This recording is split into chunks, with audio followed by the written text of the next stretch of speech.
നമസ്കാരം ശ്രീ യുവരാജ്. നമസ്കാരം. നമസ്കാരം. നമസ്കാരം.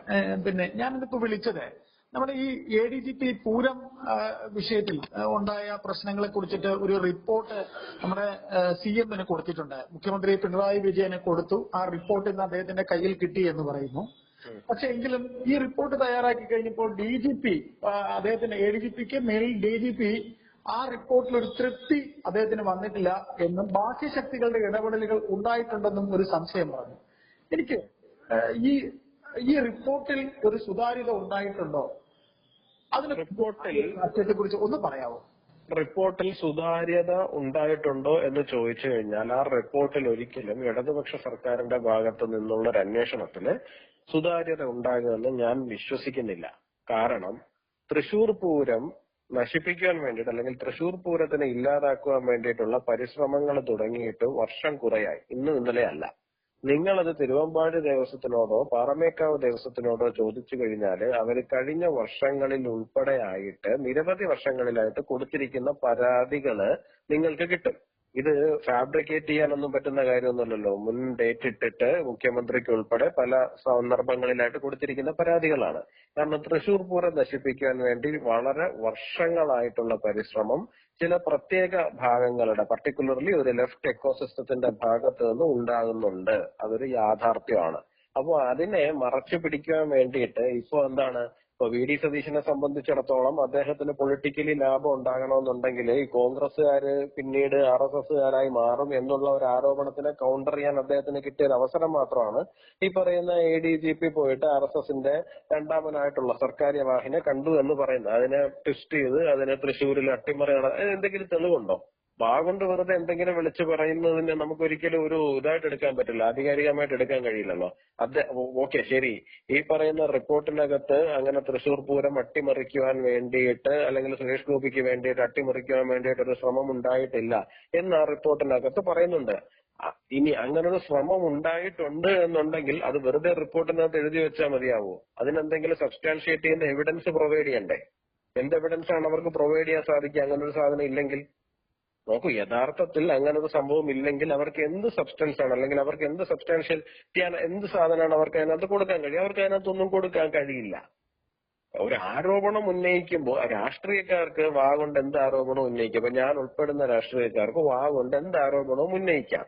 അതിനകത്ത് അതിനെന്താണ് സപ്പോർട്ട് ചെയ്യാൻ വേണ്ടി അല്ലെങ്കിൽ അത് സ്റ്റാൻഡ് ചെയ്യാൻ വേണ്ടിയിട്ട് നമ്മൾ എന്തെങ്കിലും ഒരു എവിഡൻസിന്റെ ഒരു സംഗതി കൂടെ കൊടുക്കുമ്പോഴാണല്ലോ അതിന് റിലവൻസ് ഉണ്ടാകുന്നത്. ഇല്ലാന്നുണ്ടെങ്കിൽ നമ്മുടെ മാധ്യമങ്ങൾക്ക് ഒരാഴ്ച അല്ലെങ്കിൽ ഒരു 10 ദിവസം ചർച്ച ചെയ്യാൻ വേണ്ടിയിട്ടുള്ള ഒരു പൊളിറ്റിക്കൽ വിഷയം മാത്രമാണ്. അതിനപ്പുറത്തേക്ക് അതെന്താ പോകാനുള്ളത്? ഒന്നുമില്ല.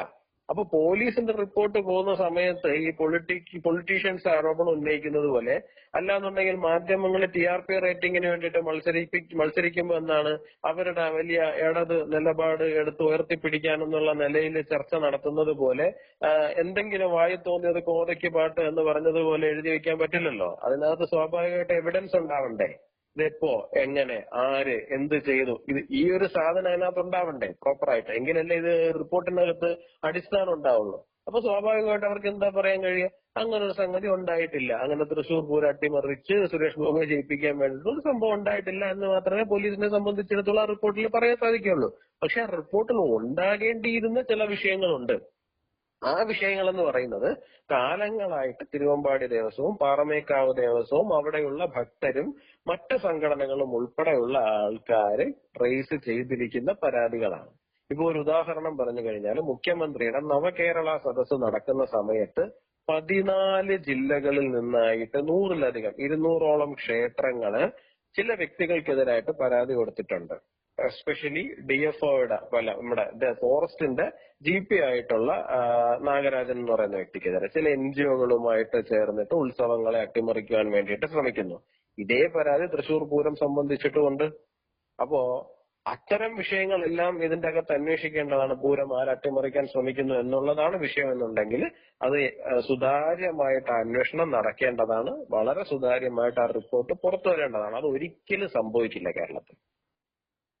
അപ്പൊ മാഷെ, നമ്മുടെ ചോദ്യം എന്ന് പറയുന്നത് ഈ തിരുവമ്പാടിക്കും പാറമേക്കാവിനും അവർക്കൊക്കെ ഇതിൽ എന്തെങ്കിലും പങ്കുണ്ടോ? അവര് പറയുന്നു പോലീസ് ഈ റിപ്പോർട്ട് നൽകിയിരിക്കുന്ന അവർക്ക് തൃപ്തിയില്ല, അവർക്കെതിരെ എന്തെങ്കിലും സൂചന ഉണ്ടെങ്കിൽ അവർ കേസിന് പോകുമെന്ന് തിരുവമ്പാടി പറയുന്നുണ്ട്.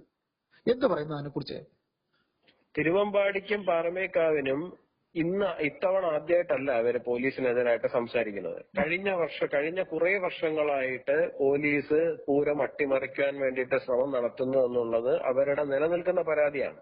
ഇത് അവരുടെ മാത്രമല്ല. ഇപ്പൊ നമ്മുടെ PV അൻവർ, നമ്മുടെ ജയശങ്കർ ഉണ്ടല്ലോ, അഡ്വക്കേറ്റ് ജയശങ്കർ, അദ്ദേഹത്തിന്റെ തലയിൽ കക്കൂസ് മാലിന്യം കൊണ്ട് ഒഴിക്കും എന്നൊക്കെ പറഞ്ഞൊരു പ്രസ്താവന നടത്തിയിരുന്നല്ലോ. ആ പ്രസ്താവന നടത്തുന്നതിന് മുമ്പ് അഡ്വക്കേറ്റ് ജയശങ്കറിന്റേതുമായി ബന്ധപ്പെട്ടിട്ട് തൃശൂർ പൂരം സംബന്ധിച്ച് ഒരു വലിയ നിരീക്ഷണമുണ്ട്. അദ്ദേഹം പറഞ്ഞ കഴിഞ്ഞ വർഷവും തൃശൂർ പൂരം അലങ്കോലമാക്കാൻ വേണ്ടിയിട്ട് ഇതേ കമ്മീഷണർ അങ്കിത് അശോക് അദ്ദേഹം ശ്രമിച്ചിരുന്നു എന്നുള്ളത് ഇദ്ദേഹത്തിന്റെ ഭാഗത്ത് ജയശങ്കറിനെ പോലുള്ള ആൾക്കാർ, അദ്ദേഹമൊക്കെ തൃശൂരുമായും തൃശൂർ പൂരവുമായി ബന്ധപ്പെട്ട് വളരെ അടുത്ത് നിൽക്കുന്ന വ്യക്തികളാണ്. അപ്പൊ അവരെ പോലുള്ള ആൾക്കാർ പോലും പറയുന്നുണ്ട് ഈ കമ്മീഷണറുടെ ഭാഗത്തുനിന്ന്, പോലീസിന്റെ ഭാഗത്തുനിന്ന് കഴിഞ്ഞ വർഷവും പരിശ്രമം ഉണ്ടായി എന്നുള്ള കാര്യം നമുക്കറിയാവുന്ന കാര്യമാണ്, യാഥാർത്ഥ്യമാണ്. കഴിഞ്ഞ വർഷം ഉണ്ടായിട്ടുണ്ട്, ഈ വർഷം ആദ്യമായിട്ടല്ല ഉണ്ടാകുന്നത്. ഇതിനു മുമ്പ് കാലാകാലങ്ങളിൽ ഇത് ഉണ്ടാകുന്നുണ്ട് തന്നെ. അത് മാത്രമല്ല, ഈ പറയുന്ന ഇപ്പൊ ചില NGOs ഉണ്ട് ഈ തൃശൂർ പൂരം അട്ടിമറിക്കാൻ വേണ്ടിയിട്ട് നടക്കുന്ന ആൾക്കാര്.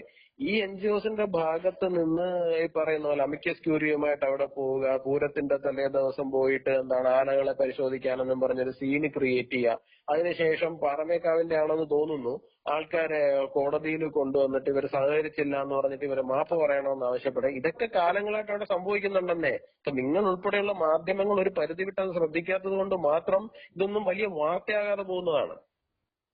ഗോകുൽജി, ഇതിനകത്ത് വേറൊരു കാര്യം എന്ന് പറഞ്ഞു കഴിഞ്ഞാല് പറയുന്നത്, ഇപ്പം താങ്കൾ പറഞ്ഞ ജയശങ്കർ സാറിന്റെ ഒരു വളരെ വസ്തുനിഷ്ഠമായ ഒറ്റ വർത്തമാനം അദ്ദേഹം പറഞ്ഞോളൂ. അതായത് ഈ അങ്കിത് അശോക് എന്ന് പറയുന്ന പോലീസ് ഓഫീസർ ഈ കാണിച്ച ചേഷ്ടകൾക്ക് അവിടെ അന്നത്തെ പിന്നെ ഇവരുടെ LDFന്റെ സ്ഥാനാർത്ഥി സുനിൽകുമാർ ഉണ്ടായിരുന്നു, മന്ത്രി ബിന്ദു ഉണ്ടായിരുന്നു, രാജൻ ഉണ്ടായിരുന്നു. ഇങ്ങനെ വളരെയധികം ഉയർന്ന തലത്തിൽ നിൽക്കുന്ന രാഷ്ട്രീയ നേതാക്കളും മന്ത്രിമാരുണ്ടായിരുന്നു. അവർക്ക് ചെറുവിരൽ അനക്കിയാൽ ഈ അങ്കിത് അശോകിനെ നിയന്ത്രിക്കാമായിരുന്നു, എന്തുകൊണ്ട് അവർ ചെയ്തില്ല എന്നൊരു ചോദ്യം അദ്ദേഹം ചോദിച്ചു.